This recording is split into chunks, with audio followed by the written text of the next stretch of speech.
Most people don't realize it, but their money habits are silently sabotaging them every single day. Trust me, I see it all the time. Not you, you say? Well, if you aren't careful, these habits can keep you trapped, working paycheck to paycheck, never truly building wealth. What's worse, most people don't even see these habits as a problem. It's always something else as the reason why they aren't getting ahead. Someone else is getting the promotion, someone else was born rich, someone else got an inheritance, and you are just struggling, wondering if you'll ever turn the corner. Well, in this video, I'm going to expose 9 of the most common bad money habits that I've consistently seen over the last 20 years of my financial planning career. And trust me, you'll want to stick around until the end, because even missing one of these could mean the difference between struggling financially and living a life where money works for you, not the other way around. So let's get started and see if you're making any of these critical mistakes. One of the biggest missed opportunities for building wealth is waiting too long to start investing. Many people hold off investing because they feel that they don't have enough money, or they're afraid of investing because they don't understand, or just think that they'll start sometime later. Well, the truth is, the earlier you start, the easier it becomes. The power of compounding, your money making money, only works with time. And even a small amount invested can grow into something enormous down the line. For example, I recently saw a video with hedge fund titan Bill Ackman, and here's his strategy to bridge the wealth gap in America. My idea was you give every baby that's born in America a $7,000 account when they're born, and they can't remove money from that account, and it compounds and it gets invested in like an index fund. By the time you're 65, it's $1 million.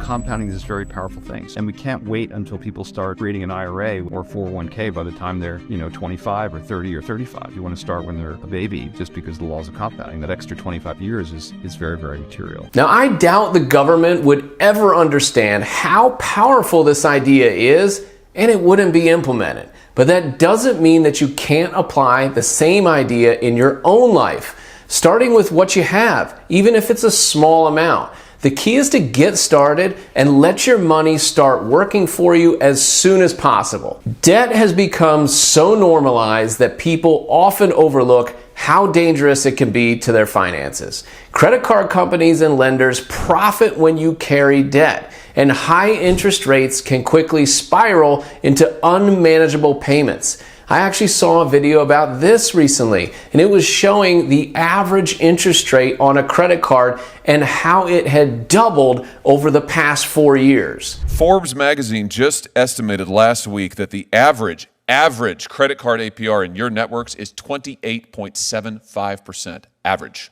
29%. It's nearly doubled in the last 4 years. That is astounding. Absolutely astounding. And you just testified a second ago that you've got more than 50% profit margin, and yet your testimony here today is you can't possibly survive if there's any competition. You've got debt like we've never seen before in American history. Your profit margins are as high or higher than they've ever been. You have 80% of the relevant market in the credit card interchange fees that we're talking about, and yet you couldn't survive if there's any competition? Instead, try a simple rule. If you can't pay for something in full by the end of the month, consider waiting until you can. Wait, what? Hold off until you can afford it? That's so un-American. But that mindset shift will save you from the weight of unnecessary debt and keep more money in your pocket instead of giving it to the credit card companies.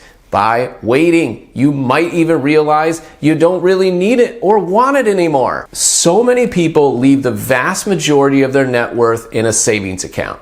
And there are still billions of dollars sitting in low-yielding savings at your local bank or credit union. They're not even in a high-yield savings account yet. Leaving your money to sit in a standard bank account might feel safe, but inflation, how the cost of things rises over time, actually eats away at its value, lowering what your money can buy.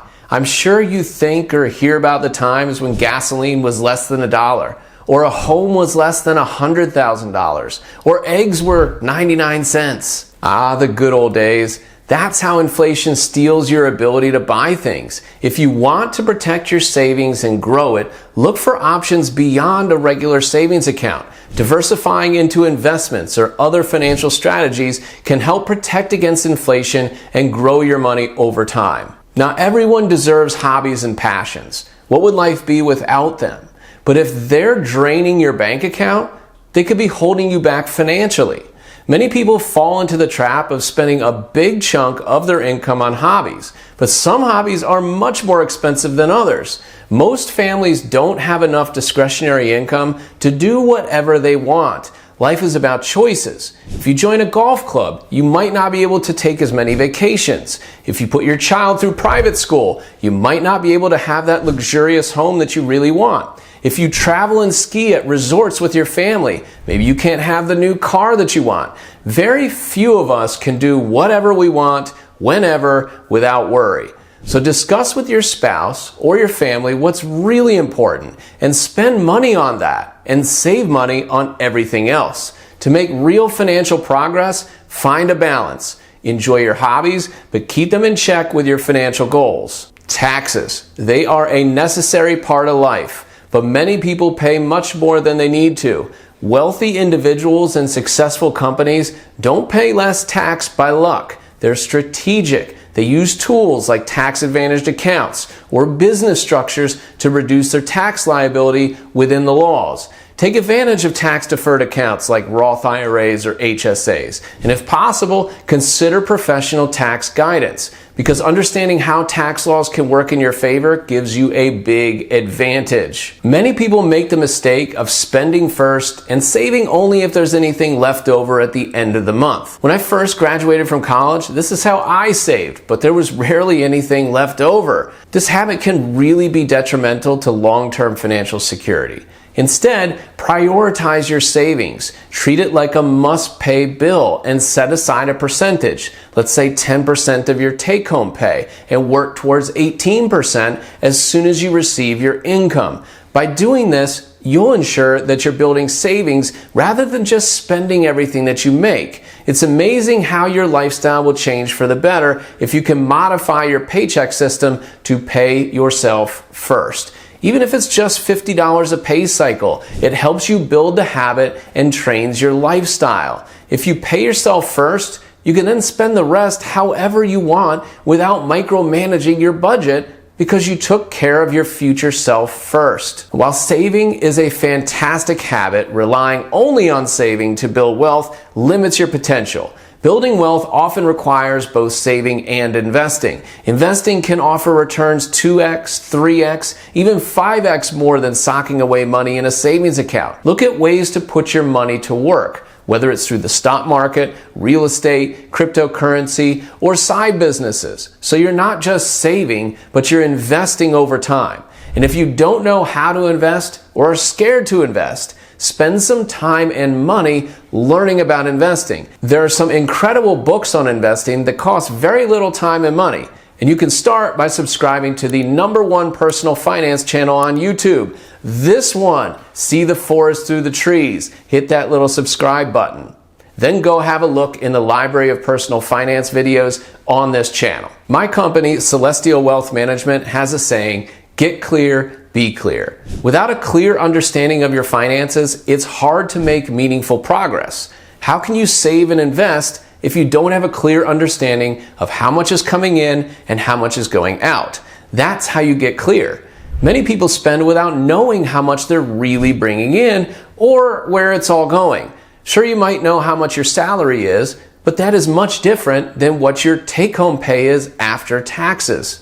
Once you get clear on where you stand, you can be clear on where you want to go. And you can be on the lookout for lifestyle inflation, the trend of spending more as you earn more. It's a common trap that keeps people in a cycle of working harder without ever getting ahead. Now, I'm not saying that as you make more money, you shouldn't spend more. You should enjoy the fruits of your labor. But what if every time you get a raise, you save half of it and spend half of it?